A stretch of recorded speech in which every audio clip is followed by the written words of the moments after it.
Bawal mang under. Yung under disayang lalaki, walang kaligtasan yun. Impyerno pupuntahan nun. Kasi binabaliktad mo yung kapangyarihan ng Diyos eh. Sabi ng Diyos, ang babae sa ilalim ng puder ng lalaki. Tingnan niyo si Eva, bakit siya kumain ng bawal? Kasi wala si Adan eh. Hindi man lang siya nagtanong muna kay Adan eh. Ang ginawa, kumain na. Nagsariling kalooban na si Eva. Hindi na nagkonsulta sa asawa. Alam niyo, ang isang mabuting pamilya, ang babae, pasasakop, bibili ka ng rep. Eh, alam mo namang ang mister mo naghahanap buhay. Dear, kasi yung mga bata eh, sana may baon lagi. Gusto ko sana bumili tayo ng rep. Magkano ba ikahulog isang buwan? Eh, nagtanong ika ako, ang hulog 1,000 eh. Pagtango ng mister mo, o sige, pagtityagaan na nating maghulog. Di kumuha ka, may away ba? Wala. Eh siya umukay. Eh siya presidente. Pag okay na presidente, okay na sa vice president. Di ba? Sino ba presidente? 523. Sapagkat ang lalaki ay pangulo ng kaniyang asawa. Ayun, ang lalaki, pangulo ng asawa. Sino hong lalaki rito ang vice president? Hindi kayo naniniwala sa Diyos. Kung kayo ang vice president, dapat pag may asawa, ang asawa, lalaki, yun ang president. Ang lalaki, pangulo ng asawa. Ang babae, pasakop sa kanyang asawa. Kaya hindi mag-aaway eh. Pangulo ka, lalaki, nagpapasakop naman si babae. Dear, dadalaw lang ako kila inang, baka ako gabihin. Pagtango niya, o sige, kamusta na lang kay inang? Pag ginabi ka, magagalit ba? Hindi. Baka malay mo, kung maganda pagsasama nyo, baka mamaya medyo pumukulimlim na araw, tadilim na. Susunduin ka pa nun eh. Mahal ka niya eh. Susunduin ka pa. Walang away eh.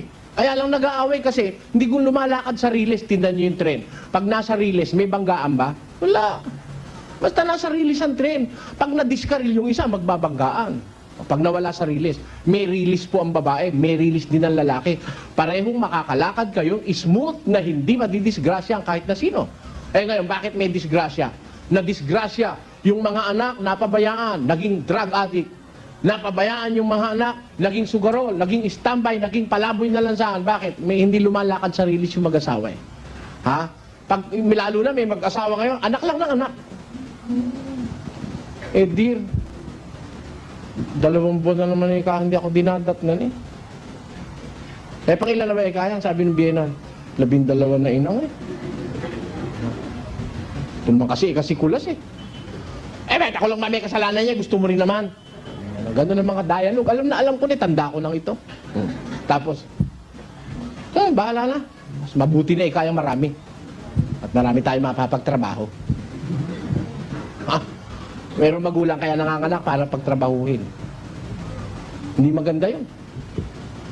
Ako palagi ko, sabi ko nga, ang nagmamahal na magulang, bago ipanganak yung anak, iniisip mo na, bibili mong kuna. Di ba, no? Bibili mo lampin.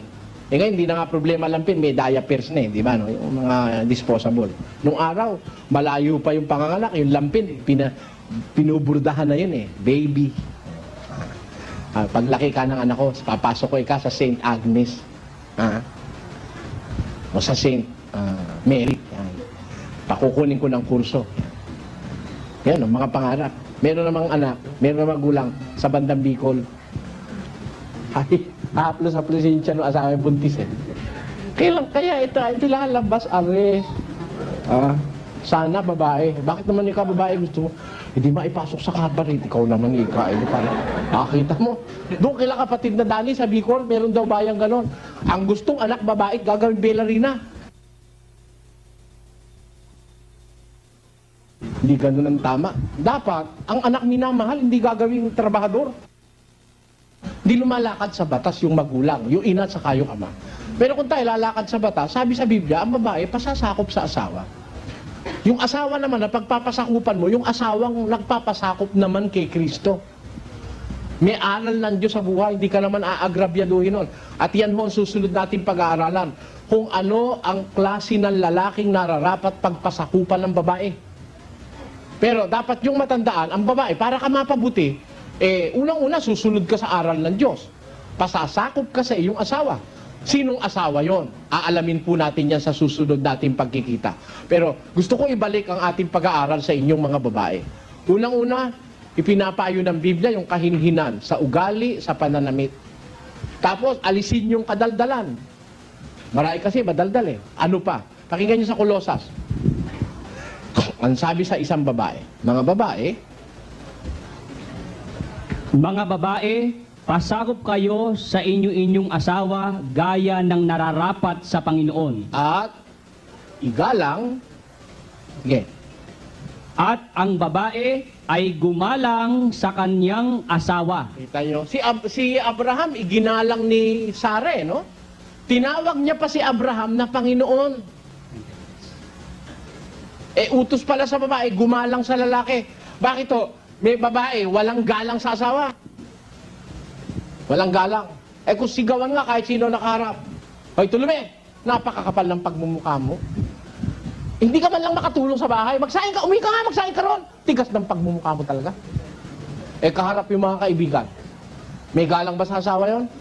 Yung babae may galang sa asawa, may nabalitaan doon sa kanto na nang bababae yung asawa niya, ando sa umpukan. Dear, sandali naman oh. Sandali lang ho, meron lang ho kami pag-uusapan mag-asawa. Umuwi sa bahay. Ano ba ikayon? Halika sa bahay ko na lang sasabihin. Magiling pa. Pagdating sa bahay, kinurot lang. Walang yoko, nang bababoy ko pala. Hanga ako ron. Napigil niya yung emotion niya hanggang bahay. Sabi sa babae, gagalang sa asawa. Gagalang mo. Hindi ko mo yung asawa mo, nabisto mo na ang ugali, nabisto mo na ang pagkatao, naalaman nung may buni sa puwet. Hindi mo na igagalang. Meron ganun babae. Naku, hindi ko lang alam na ganun pala yun. Yung pala may power. Sabi. Abay, pagka naging asawa mo na, may power, di ka na makaka-atras nun. Hindi ko mo natuklasan mong may power dito at may paputok tutulututin mo. Gumawa ka ng paraan. Bawal ni Kristo, hindi ka maliligtas Pagka ikaw dahil may power yung asawa mo, kung kani-kanino ka lalaki sasampin, maiimpyerno ka nun, hindi ka maliligtas. Para maligtas ka, may power, di alisin mo yung power. Bumili kang tawas. Pag naliligo, hilamusan mo yung kanyang kilig. Hindi makita mo maghapon, di aamo yun. Marami naman remedyo talagang yun na lang Siyempre, yun ang asawa mo, kumanta ka na lang ng You're my everything, everything I need. You're the song I sing, and the book I read. You're a way beyond belief, and just to make it brief, you're my winter, summer, spring, my everything. Kahit mabaho pa hininga niyan, hindi mo naman pwede isoli na yan kung gusto mo maligtas. Tama ho ba yun o hindi? Para wag kang mangalon niya at wag ka nang sumampid pa sa ibang lalaki, hindi ka maliligtas alam niyo yung kaluluwa ng tao, mahalaga yan mga kababayan. Dito sa mundo, ang buhay natin dito, pag naka-80 anyos ka, maswerte ka na nga, 80 anyos, 90. Tayo ba, abutin pa ba natin palagay yung edad na yun? Ngayon 31 lang, naninigas na Hindi ba? Mas maigsi ang ano ngayon ng tao palagay mo na, nabuhay ka na ng 100 taon sa mundo. Pagkatapos na 100 taon, mamamatay ka.